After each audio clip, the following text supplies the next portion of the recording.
Alors bonjour, je m'appelle Claire Chelet et je suis célibataire.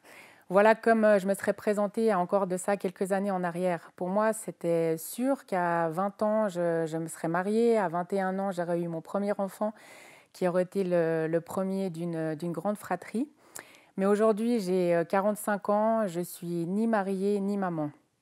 C'est vrai que à l'époque, c'était difficile pour moi de voir toutes les personnes que je côtoie commencer à fréquenter, à se marier, à avoir des enfants.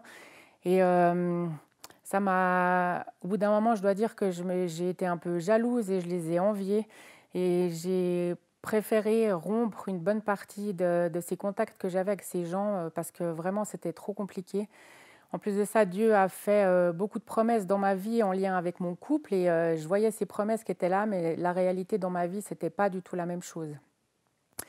Et vous savez, pour moi, plus on s'isole, plus on laisse de la place à l'ennemi pour venir nous susurrer à l'oreille des petites phrases qui sont pas du tout charmantes dans le sens, mais tu sais, Claire, si Dieu il t'a fait des promesses et puis qu'il les réalise pas, mais en fait, finalement, il t'a laissé un petit peu comme une moitié, en fait. Tu es une moitié de personne.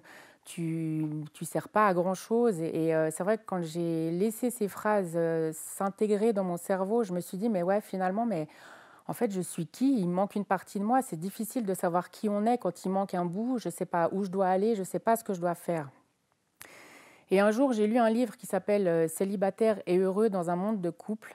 Et au début du livre, il s'est marqué, je vous lis, mettre une alliance en or à votre doigt ou dire oui dans une cérémonie de mariage ne fait pas de vous un individu à part entière.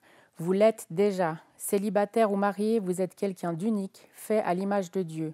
Il s'agit de l'affirmer et de ne jamais l'oublier. On peut vivre heureux comme célibataire dans un monde de couple.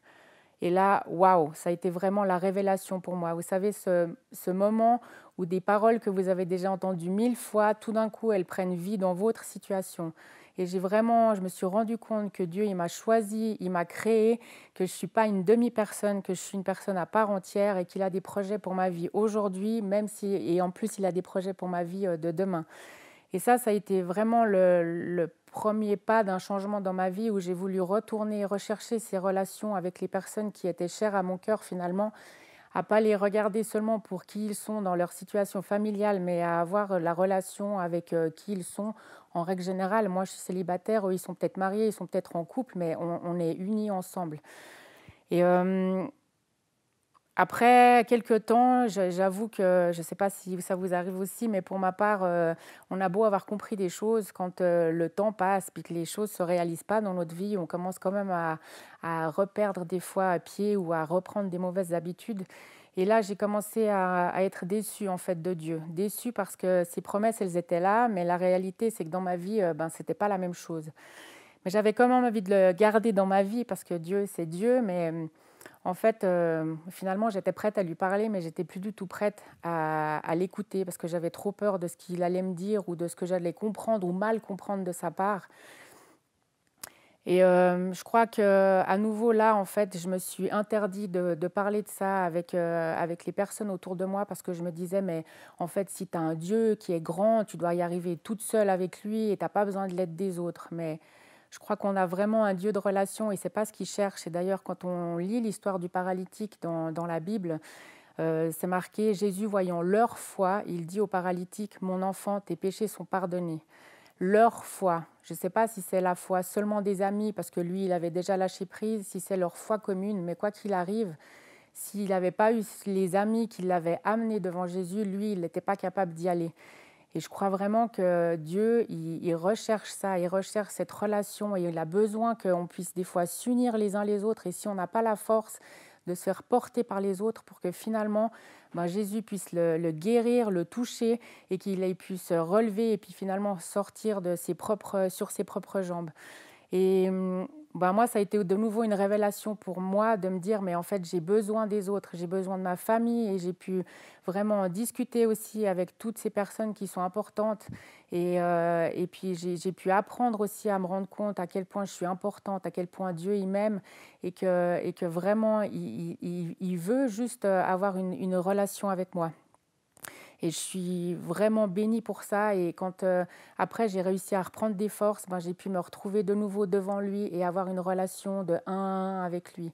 Et dans cette relation, j'ai pu aussi lui dire, tu sais Seigneur, les promesses que tu as faites pour mon couple, elles sont là, elles sont oui et amen, et je sais que tu vas les réaliser. Mais aujourd'hui, je les dépose sur une étagère parce que je veux savoir ce que tu veux pour moi. Aujourd'hui, je veux savoir quelles sont les promesses que tu as pour moi aujourd'hui. Et c'est vraiment un jour après l'autre.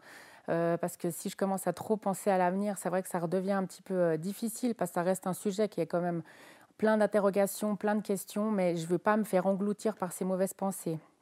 Et je voudrais juste terminer par un encouragement.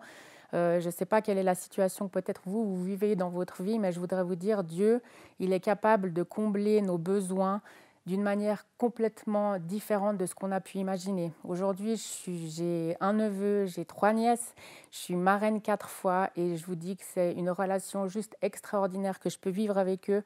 Une relation tellement où je suis bénie, où je suis reconnaissante parce que je sais que cette relation-là, elle est beaucoup due au fait que je suis célibataire. Pas si j'avais eu ma famille, ça aurait été moins bien ou ça aurait été...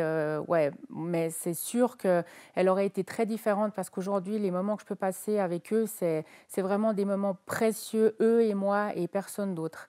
Et voilà, je voulais juste vous encourager, vous dire, mais Dieu, il sait combler les besoins qu'on a. Alors aujourd'hui, je me présente, je m'appelle Claire Cholet, je suis une personne à part entière, je suis aimée de Dieu, j'aime la relation que j'ai avec lui, j'aime la relation que j'ai avec ma famille, avec mes amis et je suis une tata et une marraine comblée d'amour.